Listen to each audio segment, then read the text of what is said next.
Fala galera, eu sou Pedro Rodrigues e esse é mais um Manual do Brasil Dá o Papo. Desde o início da pandemia, a gente tem gravado nesse formato, respeitando as regras de isolamento social.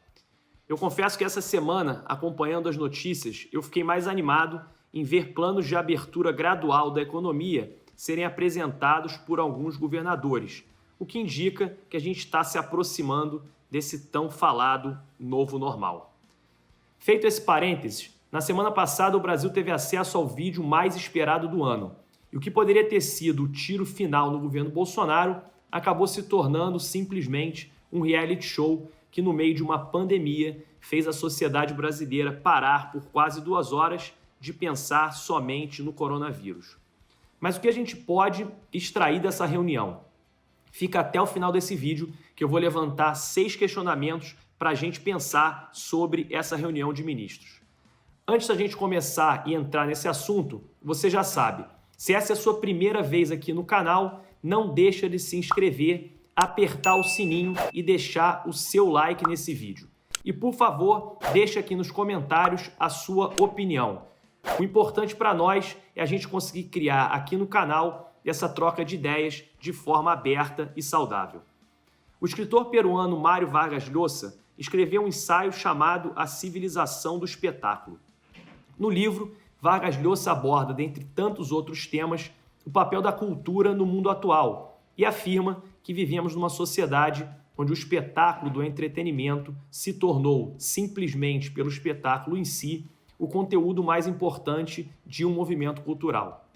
Depois de assistir a quase 2 horas de reunião entre o presidente da República, todos os ministros e presidentes de bancos públicos, o que me veio à cabeça foi exatamente estar vivendo essa civilização do espetáculo tão bem descrita por Vargas Llosa, em que não importa o conteúdo, o importante é transformar qualquer movimento num grande espetáculo de entretenimento, mais parecido com um reality show do que com uma reunião dos grandes tomadores de decisão aqui do nosso país. O primeiro ponto importante que eu gostaria de falar é que, independente de qualquer análise ou opinião do que foi mostrado, ficou bem mais difícil defender que houve qualquer tentativa por parte do presidente da República de intervir na Polícia Federal. Segundo, eu me questiono, qual foi a necessidade de se convocar uma reunião com o presidente da República, todos os ministros e mais os presidentes de bancos públicos para se apresentar o embrião de um projeto esquematizado em meia dúzia de slides? Não seria mais fácil discutir preliminarmente enviando um e-mail ou um WhatsApp? Ou ainda, conversando individualmente com cada ministro de cada pasta e construindo um projeto mais robusto para apresentar nessa reunião? Essas perguntas nos levam para o terceiro questionamento. Quem assistiu a toda a reunião, assim como eu, deve ter ficado com uma interrogação na cabeça. Independente da necessidade ou não de realização do encontro, o que efetivamente foi decidido em quase 2 horas de reunião? Absolutamente nada. E se nada foi decidido, vamos pensar e aí entramos no quarto questionamento. O que de fato foi mostrado na divulgação daquele vídeo? Além do vocabulário e do estilo de liderança do presidente da República, a reunião nos mostrou que os tomadores de decisão na hierarquia máxima da República, quando se reúnem, mais parece uma reunião de condomínio ou de um partido político, onde se prevalece uma catarse de opiniões pessoais e revoltas individuais expondo a vida real dos problemas da convivência. Acontece que, ao invés de estarmos nos expondo para nossos vizinhos ou correligionários, a gente está expondo as instituições. O vizinho de porta do Palácio do Planalto não é o Pedro, o Antônio ou o José. O vizinho de porta do Palácio do Planalto é o Supremo Tribunal Federal e o Congresso Nacional. O quinto questionamento é sobre a opinião pessoal de cada um.